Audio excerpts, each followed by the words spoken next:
Mount Isa, and this is what the road is like. It does widen out at times so you can overtake. As you can see, it's quite wet, so it's important to stay on the black stuff.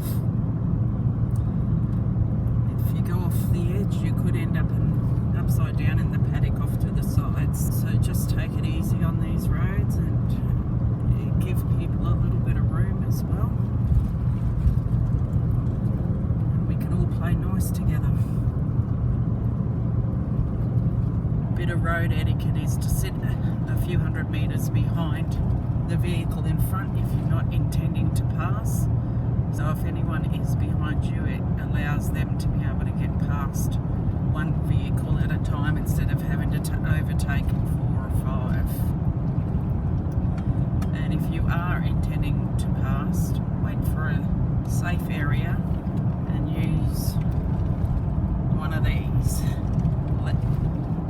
Let them know that you're coming and that you're going to pass, and then the vehicle in front can react safely as well. So that's just a little bit of driving etiquette while you're out and about. We are about 10 k's out of Mount Isa, and it's actually quite mountainous as we're coming in.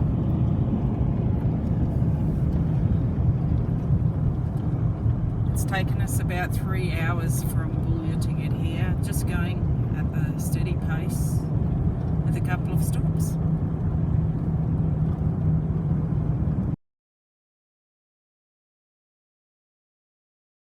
We're in Mount Isa and we are staying at the Irish Club Overflow. It's a free camp. There is no power here. You can fit in big rigs, caravans, camper trailers, no tents. You can have dogs. All the sites are level. It's all dirt, so I don't know how it'll go in the wet. You can fit plenty of vans in here. There is no facilities whatsoever. The toilet station is down the road, and to fill up water you'd need to go down there as well. So what you see here is what you get. And we've been here for a few days now, and we've been quite comfortable here, felt safe and everything, so no problems at all. We are at the Mount Isa lookout. Just in front of us in the green building, just off to the side here, is the information centre and the Outback Isa building.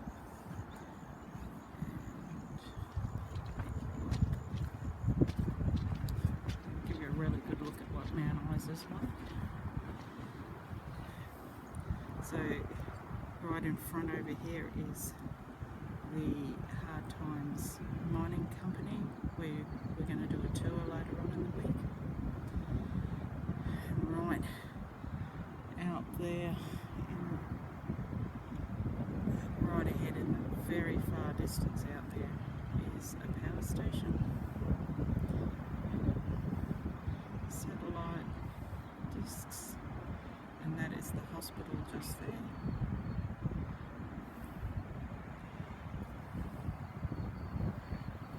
We are camped right out that way in that direction. This is the Mount Isa mine. It's so impressive just looking at it.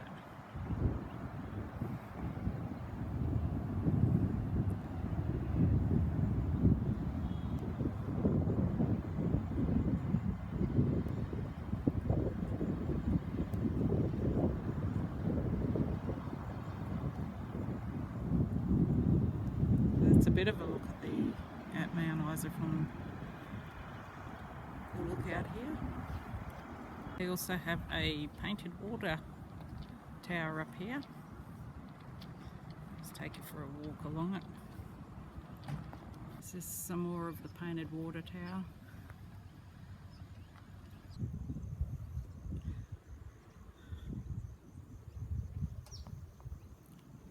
It's a great lookout and you can see everything from it. And And this is the view from the other side of the lookout. It's just a little bit blocked by that water tower. And that's the showgrounds just in front of us.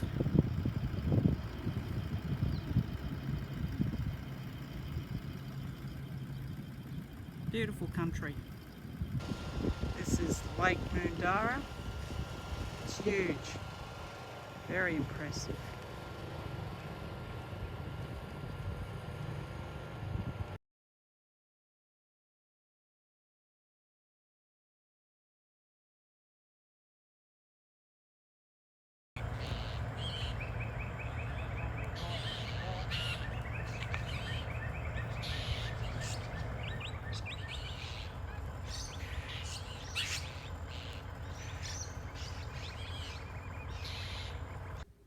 We went to the information centre at Mount Isa, and this place is absolutely top notch. They have it set up so beautifully. On the outside they have a giant bucket depicting a copper pour, which makes for a great backdrop for photographs. Inside they have the fossil tour, which we did, and that took us about an hour. We also did the hard times mine tour as well, and this took about 4 hours to do. Really interesting it was. We learnt so much about mining. They take you down in there and give you the hard hat and overalls to wear. It's absolutely fabulous. We also did the heritage tour. That's a self-guided tour, and you can take as long as you like through that. And they have the very first stone that John Campbell Miles discovered ore in, and Mount Isa was founded upon, which was really quite neat that they actually kept that bit of history. Another tour we did was the Bush Tucker tour, where we got to walk alongside a guide, and we were able to learn about the traditional bush methods used to make tools, medicine and food. Really enjoyed this tour, and it was so interesting. The last tour we did, which wasn't far from the information centre, was the underground hospital. The underground hospital was built in 1942 because they were vulnerable to invasion during World War II. Do yourself a favour, get yourself to Mount Isa. It is such an interesting place to come and visit, and there is so much history here for you to learn about.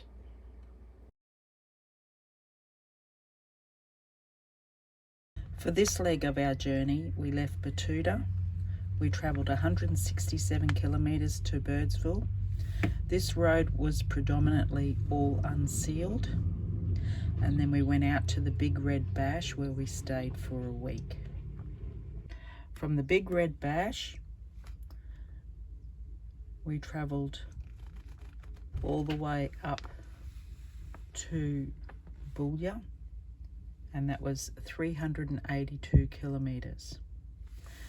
So most of this road was sealed, but there were portions that were unsealed. Now just be aware, after the Big Red Bash, we needed to fuel up in Badawi because we were driving into a headwind, which made us chew our fuel up. And it was an hour wait to get fuel. Once we fueled up, we travelled on to Boulia, and this portion of the road was mainly sealed, but it's more like a one-lane road where you have to share. We stayed at the Boulia Caravan Park for about 3 days. The first day that we got in, because it was after the Big Red Bash and we were in late-ish in the afternoon, we couldn't get a site inside the park, so we were on the Overflow section, and rain came and it was quite muddy. Unfortunately, you can't book ahead of time, so you get what you get. But we were able to get in there for the next couple of nights, and we got onto a powered site there so we could get all our washing and everything done. From Boulia, we travelled 304 kilometres to Mount Isa. This road was all sealed, However, it was a one-lane road as well, so you just had to share with other people, but they did have wider sections that you could overtake on safely. At Mount Isa, we stayed for 5 nights at the Irish Overflow in the free camp there. So all in total, we travelled 853 kilometres in this leg of our journey.